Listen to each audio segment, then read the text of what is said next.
The conquest of the Muslim territories is practically over, and only the Kingdom of Granada remains. Due to the Strait of Gibraltar being under Christian control, the Muslim kings lose the military support provided by their allies in the north of Africa. In order to stay in Christian territories, Muslims now have to pay vassalage taxes to the Castile Kingdom. The Christian king, Alfonso XI's legitimate successor to the throne, Pedro I, is in jeopardy by Alfonso's illegitimate children. Thus, Castile is heading towards a civil war, whilst Aragon is suffering from the consequences of the Black Death and other epidemics. With the lack of any direct enemies, Granada enters a period of relative peace and great cultural flourishing under the command of Yusuf I. This will be a period in which powerful characters will converge in the Muslim kingdom, defining incredible occurrences with unforeseen consequences. However, even though Castilla is heading towards a fratricide war, Yusuf I is dealing with his own fears of Christian weapons reaching Granada. For this reason, he orders a mysterious magician who lives in the realm to construct a warlike contraption so that Granada is protected against all aggressors. The King Yusuf I is about to announce something, and the rumors are already spreading. All through the streets and patios, noble areas, and retreats, people gather around to speculate about the construction of the new tower, the Tower of Comarex. Something extraordinary is about to occur. The construction, managed by the unknown magician, is about to be finished. The king is impatient to see the result and has been waiting years for this moment. On the other hand, the Grand Vizier, the king's right-hand man, does not welcome this ingenious plan. The magician announces to the king that his construction will eliminate any enemy who dares threaten the kingdom. In the outskirts of the Albayzin, a fortune teller known as El Majo is unable to concentrate on his reading. Restless, he looks through the window with thoughtful expression and observes a new tower being built by order of the king. Far away in the region of Murcia, a powerful Christian noble has fallen into disrepute after showing support to one of Alfonso XI's illegitimate children. Pedro I's troops invade and conquer the noble's castle, executing all the soldiers and imprisoning the noble along with his daughter deep in the dungeons. After a few weeks, the maid is visited by the king's first of command, who offers to release her if her father can help him with his secret plan.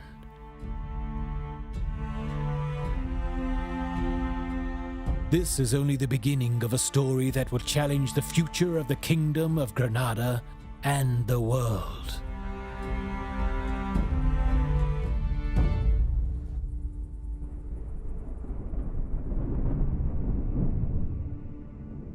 The great day has arrived. All is prepared to unveil the magician's ingenious construction. In front of the crowd, he declares that a new era has begun, in which the Kingdom of Granada will never be under threat by any enemy.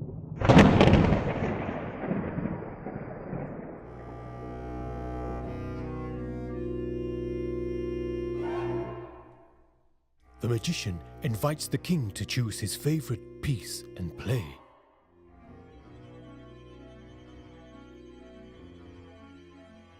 The pieces begin to move by themselves in a fanciful dance. The Moorish pieces soon threaten the opposing pieces on the board. A magician and his supernatural power appears to have taken hold of Granada.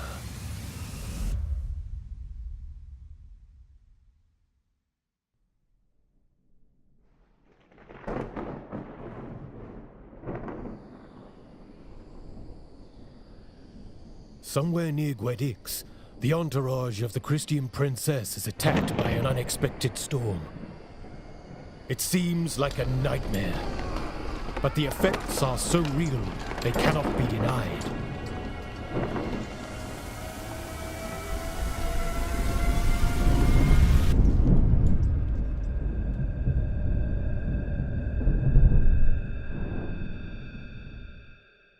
At dawn, the survivors search for the princess, but she is nowhere to be found. The only visible trail to follow are horse tracks leading towards Granada.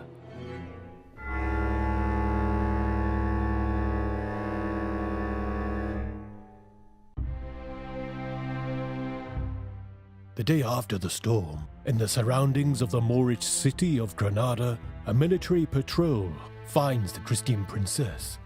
Stunned and unable to explain how she came to be there, she is only able to identify herself as the daughter of a Christian noble and requests an audience with the king. Everyone in the throne room is astonished by the beauty of the princess, especially the king. Throughout the occasion, he speaks to her with gentle manners and not in his usual authoritarian tone. The king is so enchanted that he wishes to spend time alone to think only of the princess. Since the magician appeared, the Grand Vizier is no longer a close confidant of the king and is suspicious of the princess's return.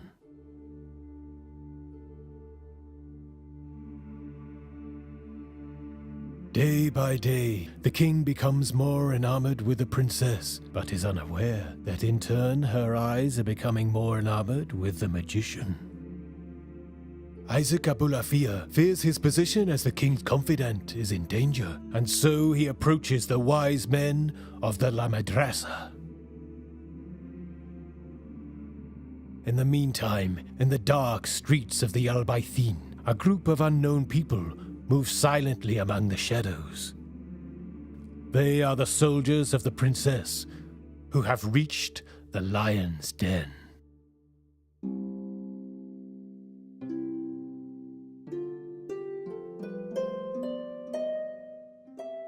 The close relationship between the magician and the princess becomes more and more undeniable. The king becomes jealous and full of rage. After consulting with his Grand Vizier, who has regained the royal favor, the king orders the magician to be isolated in his bedchamber and to remain under watch by the armed guards. In another part of the city, the detached Christian soldiers are preparing themselves for a secret mission.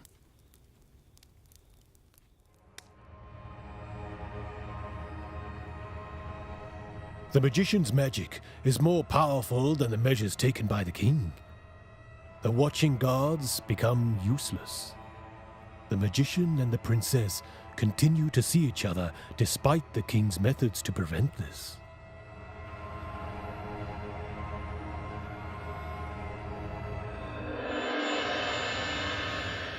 Late one night, the Grand Vizier is found dead in his bedchamber. Although a determined effort by the king to find the culprit is made, no one is arrested. Choosing a new vizier becomes an urgent matter.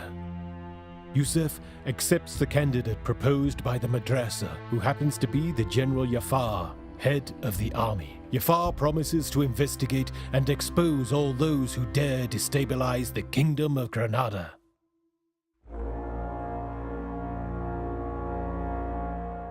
In an abandoned building in the Albaythin, Christian soldiers divide themselves into pairs to fight each other in simulated combat.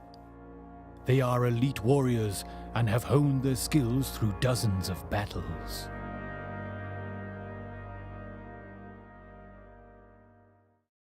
The recently appointed new Grand Vizier is a village peasant. This humble bloodline gives him the courage to approach the fortune teller El Mahu, a unique man who holds the respect of the common folk. When most modest people are looking for advice and prophecy, it is him they go to see.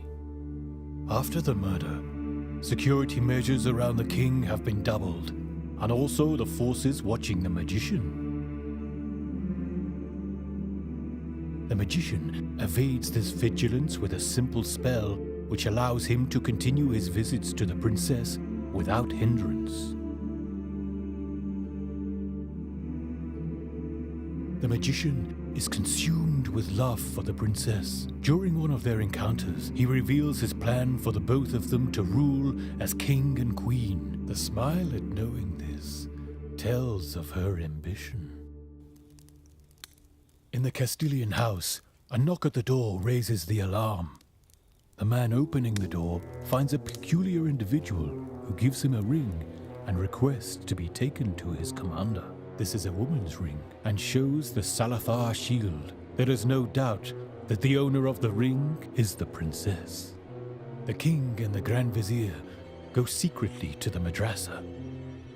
Once gathered with the authorities, the king gives the word to Jafar to announce his certainty that the kingdom of Granada will be under attack.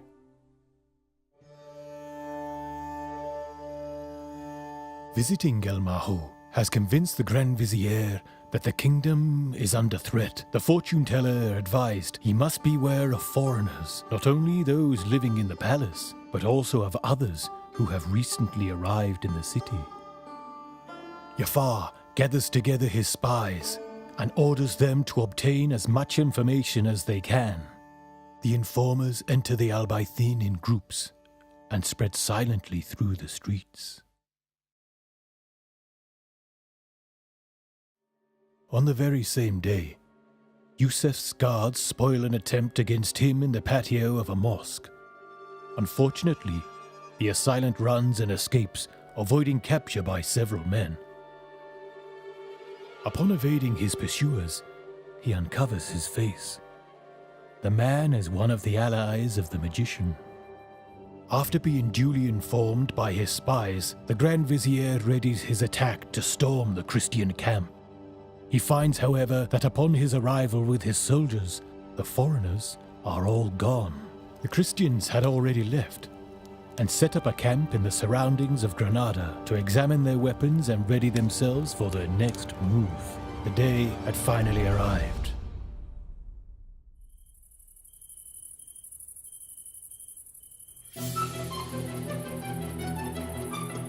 Conspiring with the allies of the magician, the Christians attack the palace, but are immediately discovered, as if someone was awaiting their arrival.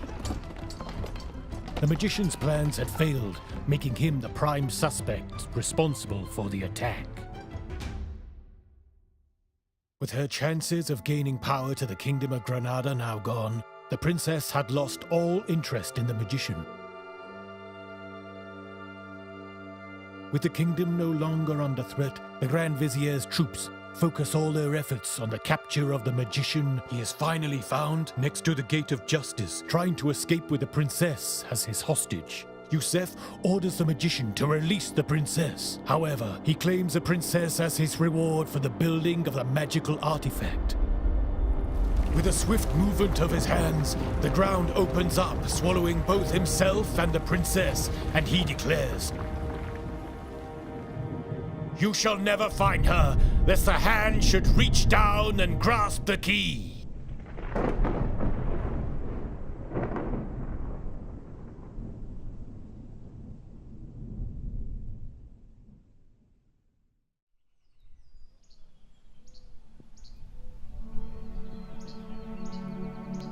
The king is devastated, and each day he orders the excavation of the ground where the magician and his loved one disappeared. The effort is futile. For each area dug one day, they are found to be covered the next. His hopelessness grows deeper over time as he is unable to find any consolation for his loss. A few weeks later, all returns to normal. El Mahu finds the peace of mind needed to begin again his writings. One in particular is the tale growing in his head, which he is called The Magician and the Princess.